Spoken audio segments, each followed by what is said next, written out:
왜 학교에 오게 되었느냐고 교수님께서 질문하셨어요. 근데 그 교수님이 오늘은 안 계세요. 대학 과정에 공부를 하고 싶어서 왔노라고. 그리고 논문이 없다기에 왔는데 왜 논문이 있습니까? 그렇게 제가 질문을 했습니다.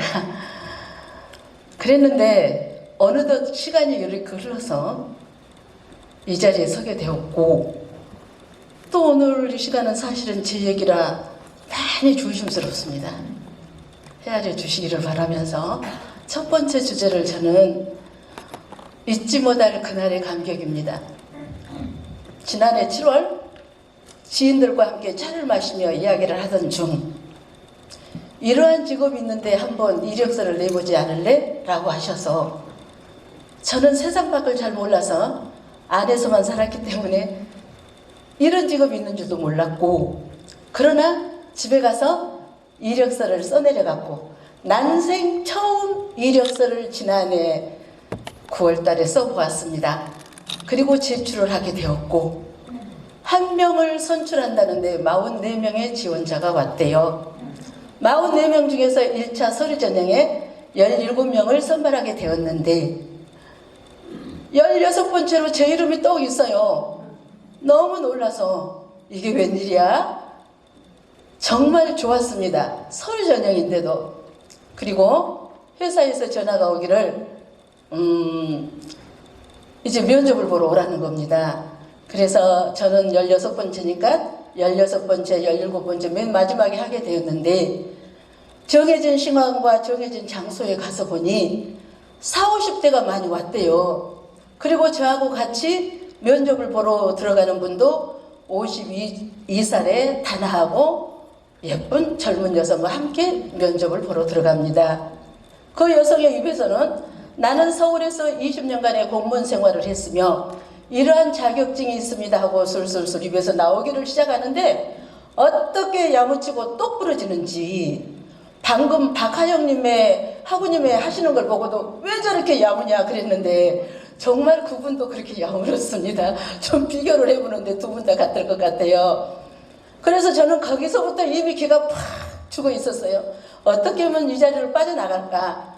빠져나갈 궁리만 하고 있음에도 불구하고 내 차례는 여지없이 돌아왔고, 저는 너무 할 말이 없어서 지금까지 근면 성실하게 살아온 것밖에 아무것도 없습니다 라고 대답을 하니, 말을 한 내 자신도 얼마나 부끄럽고 한심스러웠는지 알 수가 없습니다. 최종 발표일이 되었어요. 난 정말 아니지만 누가 되었을까 호기심에서 컴퓨터 앞에서 앉았다 일어섰다 반복하면서 뒤져봤지만 아무도 이름이 없었어요. 시간이 되었으니 개인적으로 연락이 갔겠지? 그렇게 생각을 하고 단념을 하고 밥이나 먹고 정신 차리자 라고 했는데, 한 통의 전화가 따르릉 올려왔습니다. 아는 분이었어요. 누구냐고요? 제가 이력서를 내어놓고 나서 회사 주소와 대표 전화는 익히 알고 있었죠. 통상적인 전화로 다음 기회에 보시게요 이런 전화겠지. 체념을 하면서 전화를 받았습니다. 최종 결론은 합격을 축하드립니다.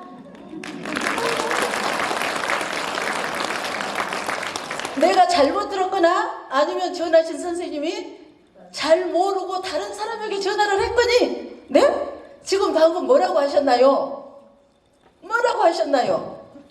합격을 축하드린다고요. 그러니 20 며칠까지 건강진단서를 비롯해서 사진 등등등등을 사무실에 제출하십시오. 건강진단서를 어디서 띈다요? 가까운 병원에 가셔서 검부지에 제출할 거라고 하면 알아서 해줄 겁니다. 그 음성을 듣고 나중에 생각하니까 내가 얼마나 어리석음을 변했는지, 어리석음을 범했는지 정말 부끄럽기 짝이 없습니다. 그때 그날의 감격을 제가 잊을 수가 없습니다. 짧은 시간이라 다 표현을 할 수는 없지만 그 감격, 그래서 첫 번째 주제가 잊지 못할 그날의 감격. 그래서 금년 1월 3일부터 지금까지 열심히 출근하고 있으며 출근지에서 무엇이든지 필요로 할 때 내가 맥가이버처럼 해결할 수 있다는 그러한 생각을 하는 이들로 말미암아 정말 나에게는 최상의 직업이다. 날마다 감격하며 나를 위해서 준비한 직업일까? 감사하면서 감당하고 있습니다. 두 번째로 내가 피아노를 치다니, 그것도 부활주일의 대예배 반주를. 지난 2년 전 저희 교회 원 피아노 반주자가 다른 지역으로 발령이 나서 주일날은 올 수 있지만 수요일 밤은 올 수 없으니 담임 목사님께서 저에게 한번 해보라는 것입니다. 깜짝 놀란 저는, 아니 내가 피아노를 10분도 배워본 일이 없는데요? 10분도 배워본 일이 없는데요? 했건만 첫음이라도 눌러주면 좋겠습니다. 이야기가 나오게 된 동기는 제가 제 남편과 둘이서 아무도 없을 때 주일날 날씨가 낮으면 교회에서 찬송도 부르고 동요도 부르면서, 찬송은 감히 손댈 수 없으니까 동네만 띵동 띵동, 예를 들면 다 아는 무엇이 똑같을까 그랬겠죠. 그것만 그렇게 누르고 있었는데 그것을 목사님이 보셨던 거예요. 끝까지 안요를 할 수 없어서 끝까지 안요를 했어야 되는데 그만 수요일날 저녁 예배 1시간 전에 가서 연습을 해봅니다. 그때는 무언가 되더라고요. 아, 되네? 이렇게 하면 되겠구나 라고 막상 예배 시간이 되니 많은 회중들이 함께 찬양을 부르다 보니까 내 피아노가 엉망진창이 돼버렸어요. 한번 곡을 놓치니까 곡이 어디가 있는지 내 눈 따로, 건반 따로, 악보 따로, 등에서는 땀이 줄줄 흐릅니다. 얼굴은 홍당무입니다. 저 젊은이들을 향해서 당신들은 나보다 젊고 나보다 더 수준이 있으면서 왜 나에게 이런 고난을 안겨주느냐고 피아노를 치면서 막 회중을 바라보면서 울부짖었어요. 수요일 밤마다 하다 보니 주일날은, 어느 주일날들은 이제 반주자가 어디를 가게 되면 저에게 주일날도 부탁을 했어요. 어느 주일날 하고 나왔더니 어느 집사님 한 분이 쪼르르 앞으로 오시더니 뭐라 그러냐면, 왜 페달을 안 밟으세요? 그러는 거예요. 에? 페달을 왜 밟아야 되는지 들어본 일도 배워본 일도 없으니 몰라서 그랬습니다. 페달 위에 발 얹어보세요. 페달을 내가 밟으면 그 페달이 부러질까 봐서 살짝하게 얹으니까, 신발 벗으세요. 신발 올리세요. 당신 발도 내 발 위에다 얹더니 확 밟으면서 페달은 이렇게 밟은 거라고. 그분은 5살 때부터 피아노를 시작하셔서 지금 65살인데 광주에서 꽤 잘 나가는, 당신 말씀에 의하면 고3 수험생들만 감당하는 학원장님이셨어요. 놀러 오세요.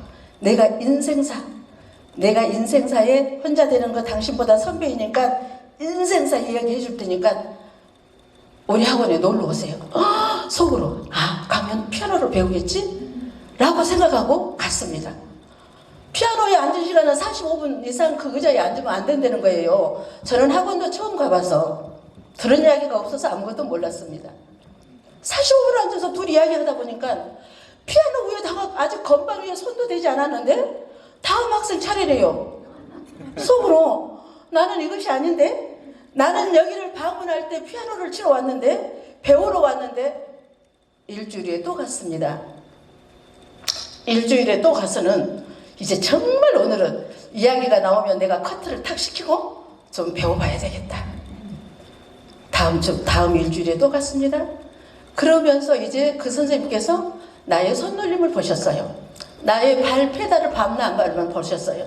제 손놀림을 보고서는 뭐라고 말씀을 하시냐면, 그렇게 피아노를 치다가 얼마 가지 못해서 당신 손목 절단나고 피아노 건반 조율하게 생겼으니 손목에 힘 빼세요 하고 손목만 두드려 맞기가 거의 일수였어요. 총 9번을 갔습니다. 그래도 거기서 설명을 들었다고 제가 많이 달라지는 모습을 볼 수가 있었는데, 9번 이상은 제가 개인 사정상 갈 수가 없어서 많이 아쉬웠습니다. 금년 봄 부활주일 대예배 때 반주자가 피치 못할 일이 생기다고 저에게 부탁을 했습니다. 그날은 이 자리에 교회에 다니신 분들도 많이 계실 터인데요. 1년의 부활주일과 성탄절은 가장 큰 행사입니다. 그 큰 행사에 코로나 때문에 그동안 성가가 없다가 그날은 부활주일이라고 성가대가 않습니다. 세례식을 하니 세례식 찬양이 있습니다. 10곡이 넘습니다. 이거 정신이 하나도 없습니다. 그런데 놀라지 마십시오. 피아노를 치고 일어섰더니 여기저기서 웅성웅성 야다니면서 깜짝 놀라는 거예요.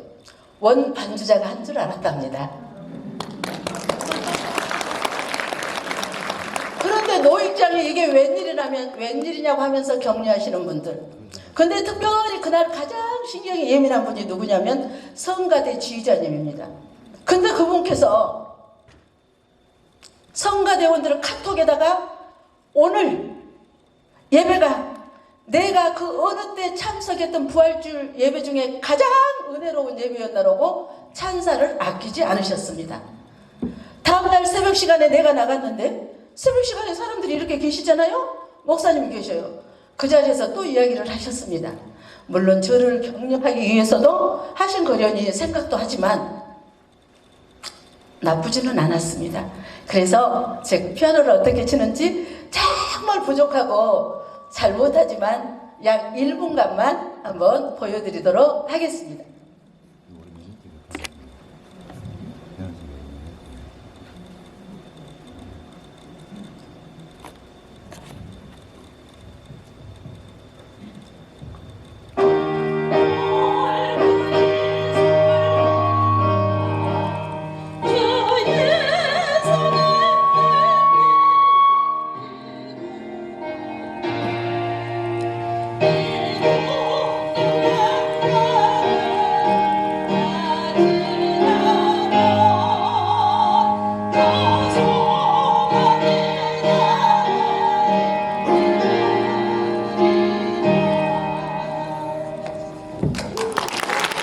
다음 세 번째 단락을 말씀드리겠습니다. 세 번째 단락은 언제쯤 원래의 모습으로 돌아올까요? 라는 것입니다.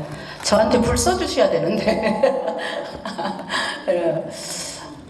저 결혼생활 27년 동안 그저 평범한 가정으로 잔잔한 호수처럼 아무런 일 없이 잘 살고 있었습니다.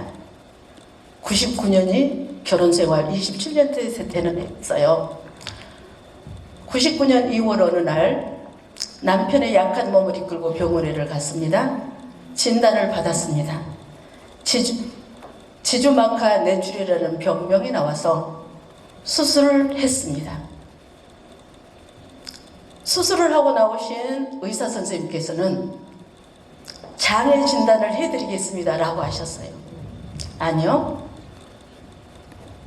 곧 낫지 않겠습니까? 언제쯤 원래의 모습으로 돌아올까요? 이제는 24시간 어린아이를 다루듯 보살펴야 합니다. 24시간을 함께하며 정성껏 보살피는 가운데 얼굴에는 거대 세포 악성 종양이라는 것이 또 나타나서 2년 동안 3번의 수술을 거듭했습니다. 제 마음속에 그동안 내가 남편에게 진 빚을 이제는 갚을 차례이구나, 그러한 생각이 들었습니다. 최선을 다해 섬기며 헌신할 때에 인간의 따스함을 늘 느끼는 듯 했고, 건강할 때 느끼지 못한 인간미, 남편을 향한 애절한 마음과 소중함은 이루 말할 수 없었습니다. 그래서 남편의 이름이 제 핸드폰에 있는 남편의 이름은 최고의 보물이었습니다. 우연히 어느 날 종종 지인들이 볼 수도 있지요. 아들이야? 아니, 남편인데 지금 뭔 소리 하고 있어? 22년 동안이나 병상 뒷바라지를 하면서 그런 소리가 나오느냐고 했습니다. 그런데 제 마음속에는 정말 사실은 최고의 보물이라고 표현한 것보다 더 예, 최고의 보물이라고 표현한 것보다 더 소중하고 귀중했습니다. 자부심을 갖고 세상에서 가장 멋진 남편이요, 가장 행복한 아내로 저희들은 살아오고 있었습니다. 저희 이웃들에서 늘상 저를 향해서 과분하리만큼 천사표입니다 하는 소리를 저는 남편 때문에 곧잘 듣곤 했습니다. 네 번째, 대학생이 된 나이입니다. 네 번째 단락이. 나는 늘 배움에 목말라 있었습니다. 부자도 부러웠지만 많은 공부를 하는 사람들이 참 부러웠습니다. 하게 된 동기는 정말 공부가 빨리 하고 있었지만, 제 이제 논문집에는 나오겠습니다만은 기회가 너무 멀리 있어요. 나에게 빨리 잡혀오지를 않았어요. 남편이 계속 공부하고 싶다. 자녀들이 어느새 대학생이 됐다.